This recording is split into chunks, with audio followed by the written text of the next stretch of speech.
हे सगळे काय घोळ आहेत कांचन? कुणी कुणाच्या बँक खात्यात हे पैसे वळते केलेत? आई मी सांगते, हा घोळ काकासाहेबांनी घातलाय.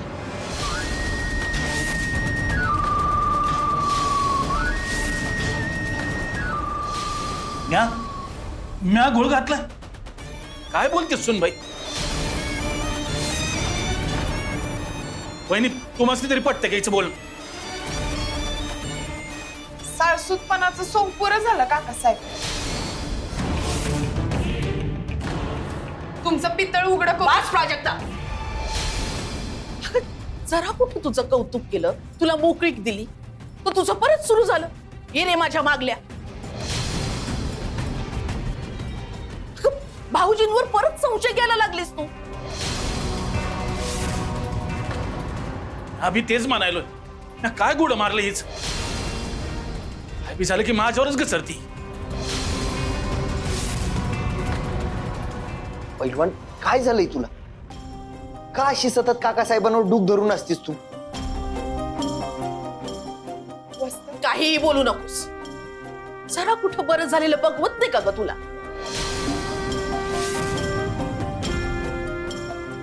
सतत आपापसात भांडणं झालेलीच बघायची असतात का तुला? तुला तुझ्या जावेचा पुळका कशाला आलाय ते तुझं तुलाच ठेव.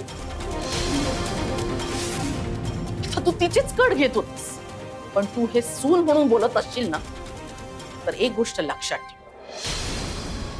इथं मी तुमची सासू म्हणून बसलेली नाहीये, तर या फॅक्टरीची संचालिका आणि मालकीण म्हणून बसले.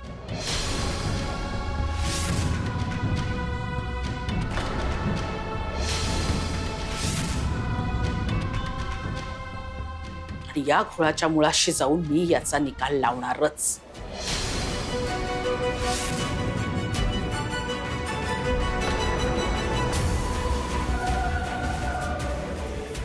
तुला स्पष्टच सांगते कांचन, तू हे जे काय करून ठेवलेस ना, त्याचं स्पष्टीकरण हवंय मला. हे पैसे कुठून आले, कुणाच्या खात्यावर जमा झाले, का झाले, या सगळ्याचा मला हिशोब पाहिजे.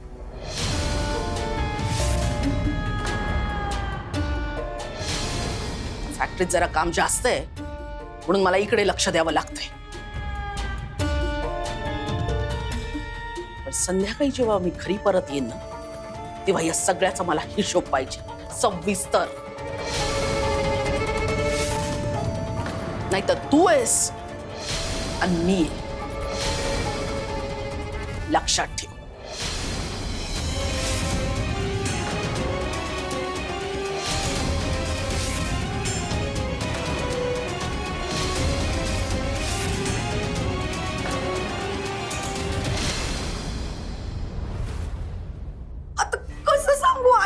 पैसे कुठं कुठं गेले ते? पण हे सगळे नाहीते उद्योग करायला सांगितलेस कोणी तुला? मुळात मी एनिथिंग उद्योग केलेच नाहीये शिराळकर.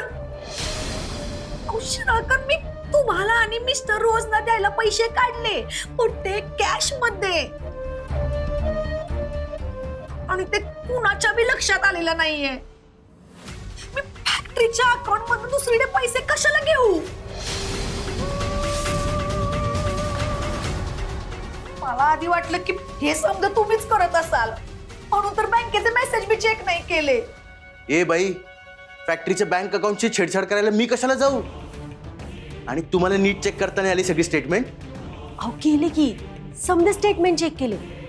प्राजक्तानं त्या समजा फायली यांच्या समोर आणून ठेवल्या. जाऊबाई, प्राजक्तानंच फायलींमध्ये घोळ करून मुद्दाम त्या फायली आईंना दिल्या नसतील कशावरून तुम्हाला गोत्यात आणायला?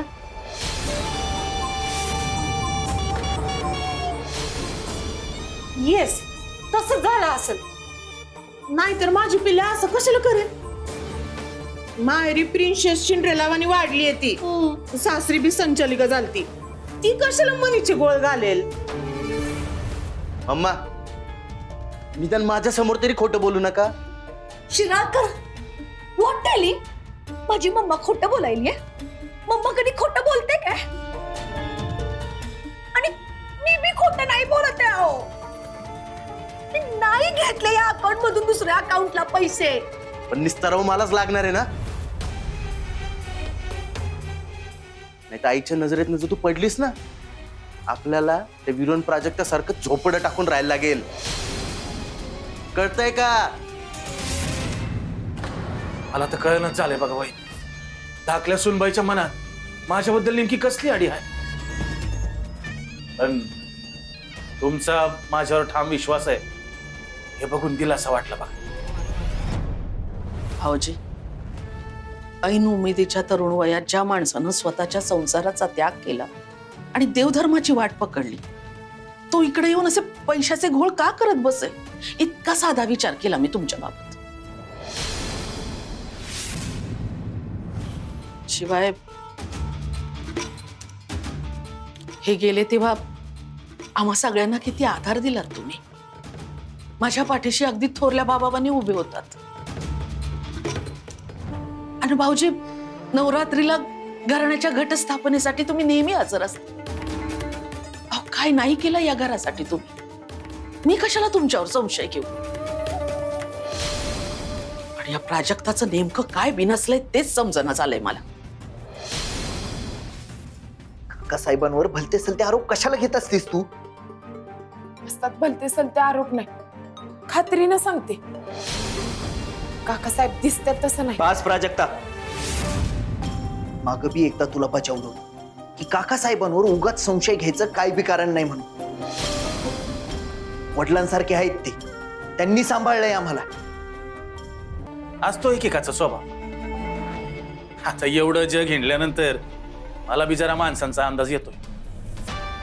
आणि धाकल्या सुनबाई बद्दल सांगायचं झालं, दिसायला गोड आहे पोरगी, पण डोस कचरा तिरक आहे बघा तिचं. तर अचानक तुम्ही तिच्या बाजूने परत झालात. ती विण पक्की करण्यासाठी मुद्दाम केला असावं. नाही म्हणजे तशी बी तिला प्रॉपर्टीची हाव आहे हे समजलंच की आपल्याला. आणि फॅक्टरी बळकवायच्या सोसपाई उरली सुनबाई आणि माझा काटा काढायचा डाव बी असू शकतो. आणि मुळात मुद्दा हा आहे की आई बरोबर आत्ता कुठं समजे नीट व्हायले. आणि तू स्वतःच म्हणली होतीस ना की आईंचा माझ्यावरचा विश्वास बघून लय बरं वाटतंय. तो मी आता मोडणार नाही, वाढवणार आहे.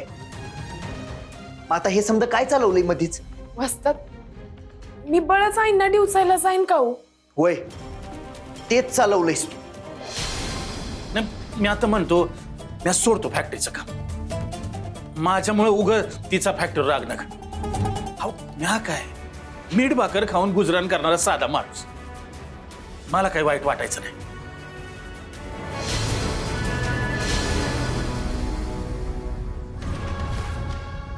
मला वाटलं होतं आईचा विश्वास जिंकलायस तर हळूच जाऊन कुस्ती खेळायची परवानगी काढता येईल. काका साहेबांवर संशय घेऊन समजा घोळ घालून ठेवलास तू. अहो पण एक शब्द बी बोल नगस माझ्याशी. कवा कुठं काय बोलावं याचं ताळतंत्रच नाही तुला. तुमचा आता विश्वास नसेल माझ्यावर, पण काकासाहेबांचं खरं रूप काय हे मी दाखवून दे. त्यांचा खोटेपणा सिद्ध करी. पण लिएमएच नाही, सुट्टीच नाही.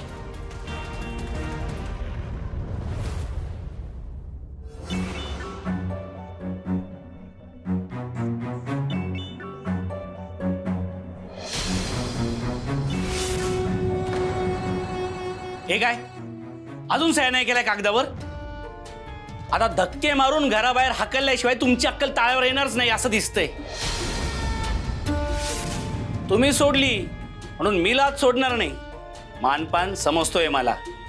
आता जवळ तुम्ही या कागदावर सह्या करणार नाही ना, तोपर्यंत मी जेवणारच नाही, उपाशीच राहीन. थांबा.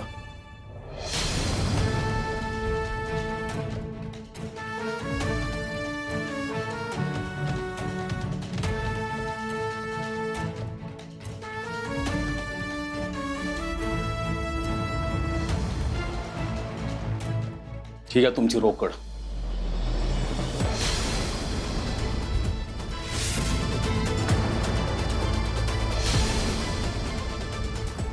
नानी, एवढी रोकड? ओ सासरे बाबा, माझं बोलणं मनावर घेऊन खरंच दरोडा टाकलात की काय? पकडले जाल, तुरुंगात रवानगी होईल आणि परत तुमच्या जामिनासाठी मला धावा करावी लागेल. जावय बापू, तसलं काय बी करायची गरज नाही पडली मला. अहो देवाने एवढं धडधाकट शरीर दिलंय, ते चालतंय तर कुणाचा मीन धरायची गरज नाही. आणि राहिला इसे पैशाचा, ते माझं मीच उभं केलं. आणि राहिलेले पैसे बी देईन मी एक एक करून. चालतंय. हो सासूबाई, भाजी केली नाही ना? अहो करू पण नका, मी लागलीच मटण घेऊन आलो. या छताखाली जेवायची लई इच्छा झाली बघा, आलोच.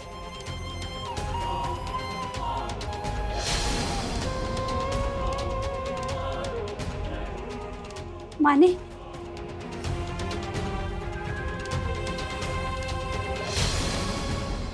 एवढ्या तडकाफडकी 1 लाख कुठून आणले असतील यांनी?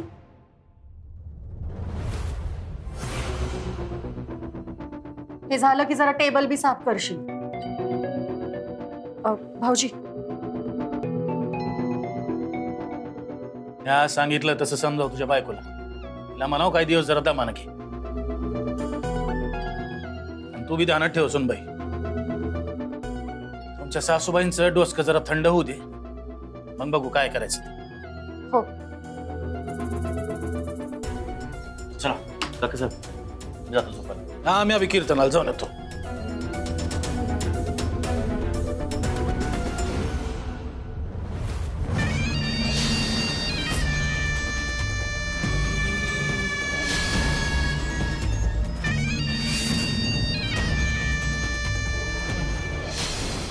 लांडग्यावानी लबाड डोसक्याचा माणूस आहे हा.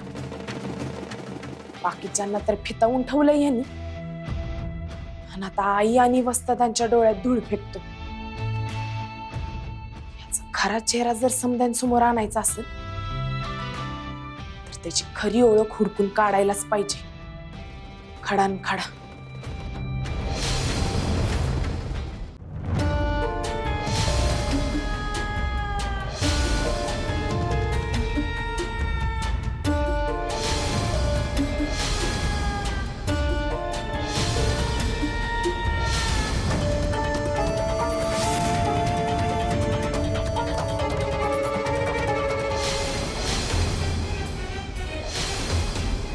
मर मर मर मर अंगाचा दडून बसलेला मारला चमारी. तुमचा गेम चालू द्या, इकडे आमचा गेम व्हायला. काम्या, काका साहेब आले, टेबल टाक. नाही काय गरज नाही, आधीच डोकं भान झालंय माझं. चक्क नको.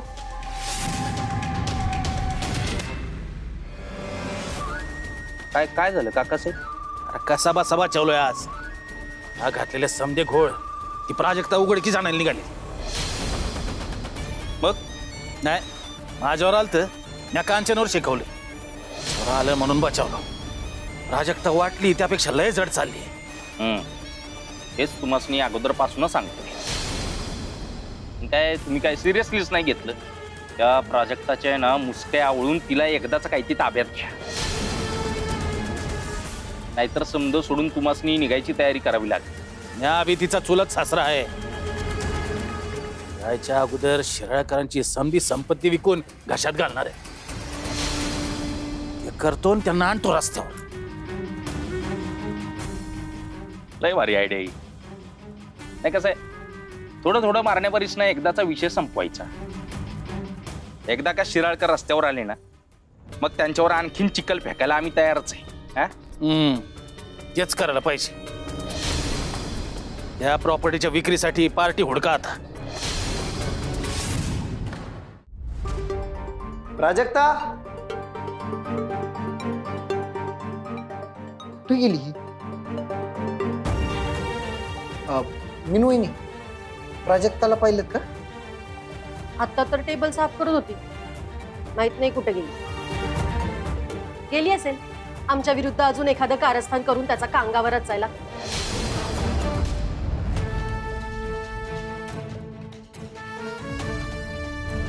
पार्टीचं काय घेऊन बसलाय? मी आता म्हणतो एखादा हत्ती आणू. हत्ती?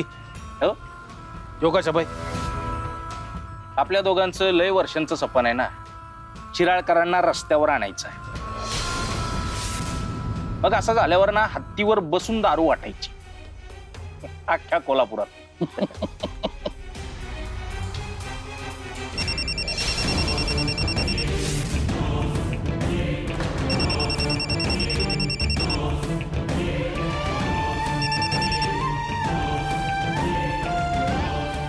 कोणाची फोनची घंटी? इकडे कोण आलंय आता? काय माहिती, चला बघू.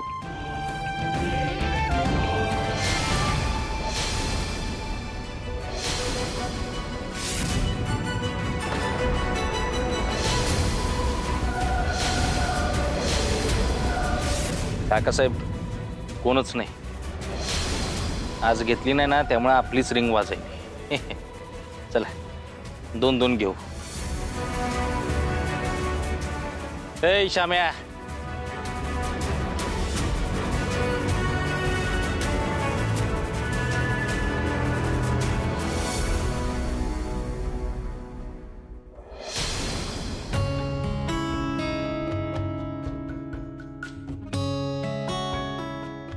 काय वाजतात? कुठे निघाला? तुला जरासं रागावलो काय? डायरेक्ट निघून गेलीस वय. आणि आता मी तुलाच शोधायला निघालोय, तू वर मलाच विचारायलीस. परत न सांगता घर सोडून गेलतीस का काय?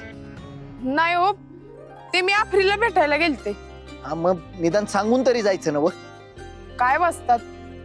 हाच काय तुमचा भरोसा? तुम्हाला काय वाटलं तुमची बायको सोडून निघून गेली का काय? नाही तसं नाही, पण काळजी वाटली मला म्हणून. कसली आणि कशाला? मी जरी सोडून निघून गेले तरी दुसरी बायको घावालच की तुम्हाला. पुरे झाली चेष्टा. चला आता गपगुमान घरात.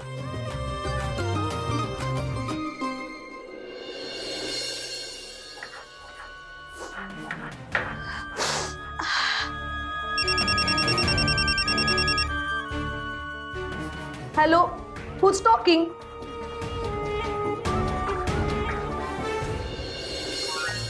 बाईसाहेब, मी Gulabrao, your sincere Mister Rose. What workload, Mr. Rose? कशाला फोन केलाय? बोला की आता. अहो बाईसाहेब, तुमची काळजी वाटेली म्हणून फोन केलाय. हे असं पहिल्यांदा रडताना तुम्हाला ऐकतोय. काय झालंय? काही नाही झालंय, तसं बरंच काही हॅपनिंग. ते सोडा मिस्टर रोज, तुमचं काय काम आहे ते सांगा. अहो हेच विचारायला फोन केलाय की नक्की झालंय काय.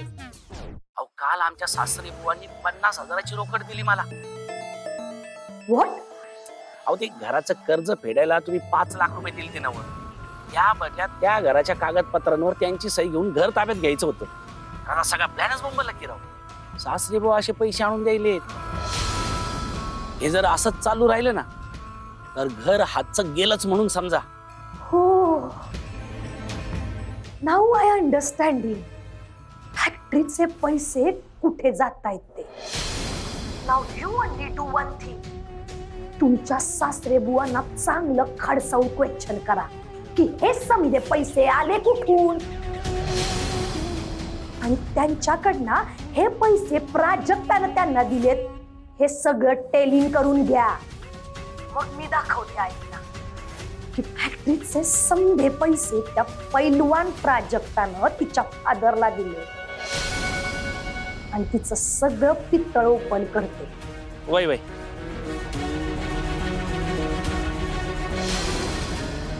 माझी कोंडी करायलीस काय पैलवान? आता बघ तू कसं करते मी तुझं सायलेंट मोडवर नेटवर्क चॅन. काय सांगायलीस प्राजू? काकाचं घर विकणार आहेत? घर विकून फॅक्टरी बळकून समद्या शिराळकर घराण्याला रस्त्यावर आणायचा बेत आहे त्या काकासाहेबांचा. वहिनी वाटलं नव्हतं तो काका एवढ्या आतल्या गाठीचा निघेल. पण वहिनी त्यांना अडवायचं कसं? आता त्यांचा डाव त्यांच्यावरच उलटवायचा आपण. ऐका,